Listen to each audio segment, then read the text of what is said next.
Good morning. Fabulous beat music, if you ask me. Good morning, and that's our cue for the show to begin proper. Welcome to TVC Breakfast Saturday.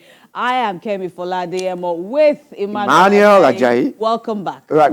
Well. We missed you I'm last back. week. Yeah, sometimes you need to just take time off to relax and enjoy yourself. I can totally relate. And it's quite so fun. it was worth it? Yeah, definitely. Great. Definitely. And awesome. Thank God we're back, and we're here to serve Nigerians better.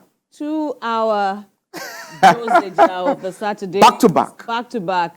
Bumper to bumper packages. The show is one that if you bat an eyelid, you perhaps would miss another critical chunk of the show.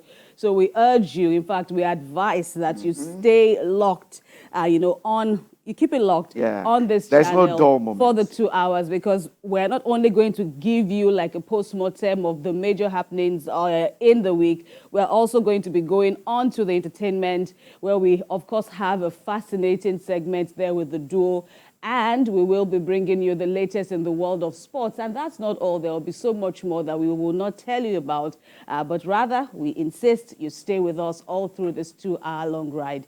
So welcome on board. And we're starting off on the program this morning with the news of an accident involving a tanker laden with 33,000 liters of diesel that fell along the Sele-Jesha Bridge here in Lagos. And according to an eyewitness, the incident occurred around past 11 p.m. last night. A car and some dustbin trucks were affected in the inferno that resulted from the incident. It's not yet clear as of this time if there were any casualty, but unconfirmed reports say one person died as a result. And officers of the Lagos State Fire Service are presently on ground working to put out the fire. The road has also been cordoned off. Motorists are advised to seek alternative routes. 11 o'clock yesterday, 11:30.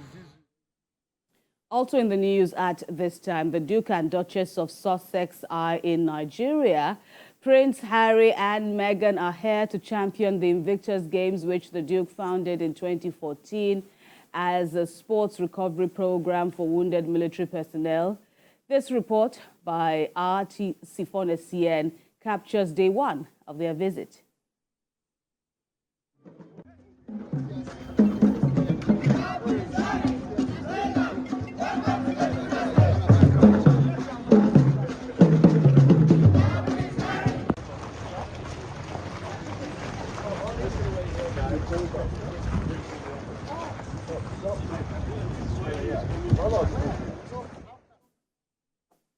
All right, Prince Harry and Meghan there on a historic visit to Nigeria. We understand that it's been about a year, coming, that, this visit had been planned between the couple and the military. There was a talk, that they would come to visit the country on all the highlighted, items in their itinerary. And so here we have it, though.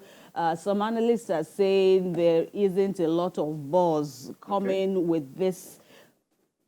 Cautiously, I use the word royal visits now. There's not a lot of buzz, but I think somewhat it's still good. But you may never compare it to the Lady D visit, many decades ago. But still, it's still a very good one that they can come and identify with this noble causes. Definitely, this particular visit, it's what we call the Invictus Game, an international multi-sport where the Duke and the Duchess came to, join the servicemen for those who are injured, to say, okay, we share your feelings, we share in all you do, we know what you are passing through, and we're here to support you, to give you that moral support. And that's why they're here in the country. And also Nigeria participated in this particular game last year, where about 10 Nigerians were involved in it.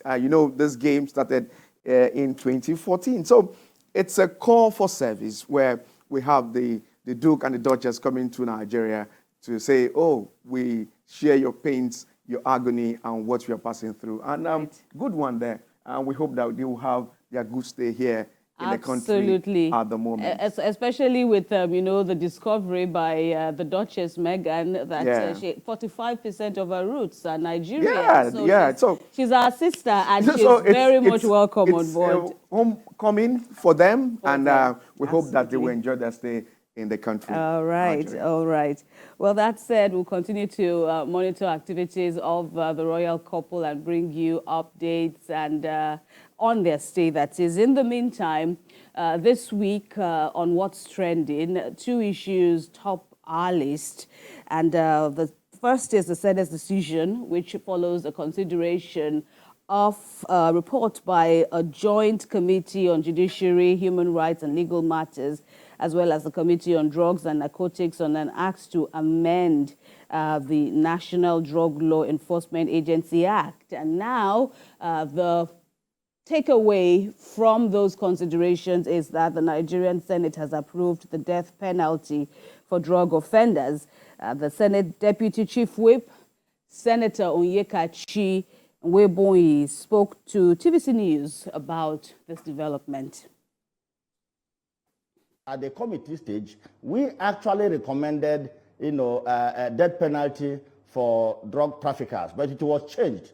And being vigilant parliamentarians, we insisted that the right thing must be done.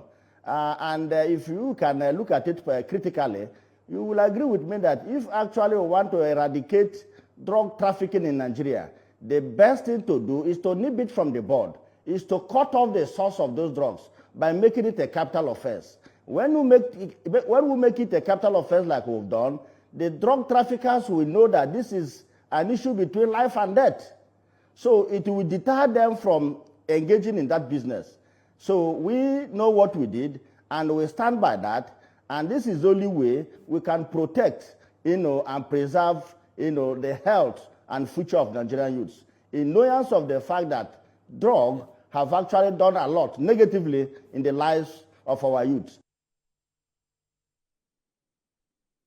All right, and of course, this issue has raised a lot of controversy. While it awaits a presidential assent, there's been a lot of back and forth on the morality and how constitutional this is when you weigh it with other crimes or the crimes that earn the death penalty. Those weighty crimes, murder, and the like. The senators are saying in other crimes that is what obtains. If you traffic drugs, you get the death sentence. But this is Nigeria, and when you look at the weight, when you compare it with other crimes, rape, even rape, especially murder, especially murder that ends that. And even at that, even when one gets that sentence, the death penalty that is, the last time that a sentence was carried out was in 2012. Yeah. So what is the point of sentencing people to death when you will not actually? It's going to be a very Herculean task for this bill to scale through the two stages. We still have like two, and then the last one will be the assent coming from the presidency. And this bill, sponsored by the senator representing Borno South, Mohammed Ali Ndume, he is saying that those who are into these hard drugs, narcotics, and the likes need to face a death penalty for this development. How will this transpire? Only time will definitely tell concerning this particular development in the country. But one thing we need to let Nigerians also know is that drug is something that is not good for the system. So when people are under the influence of these hard drugs, they tend to do some things beyond human understanding or beyond comprehension, what you can even imagine. So he is saying that this is what this bill should see the light of the day. But we hope that the remaining stages, that all the dots will be put in place to ensure that the death penalty will be for those who are carrying truly deserve it. Who truly deserve it. And just to add quickly now to what you've said, the committee has also said that several factors will be considered before that death penalty is meted out on the offender, and it includes the type and quantity of the controlled substance for those manufacturing and using it, the criminal history of the defendant, the intent behind the activities, aggravating circumstances such as organized crime, violence, use, endangerment yeah, of these are minors. some of the considerations that will be put in place to ensure that. So it's not something. It's not like an an open check that the judge has, and of course the judge already has an onerous task to ensure that I hear your side, you hear my side, definitely sift all the evidence. Yeah, and you then, must hear both sides to ensure that before you pass such judgment. Absolutely, it's not easy being a judge. It's one of the Herculean charges, and one of the professions I actually admire from afar, because apart from the sitting hours now that you have to endure, having to hear convincing, seemingly convincing. Very, very. There's this issue of law, the mens rea, the actus reus, and the likes. Look at you. Yeah, definitely. I also did law. My learned colleague. All right. Okay, so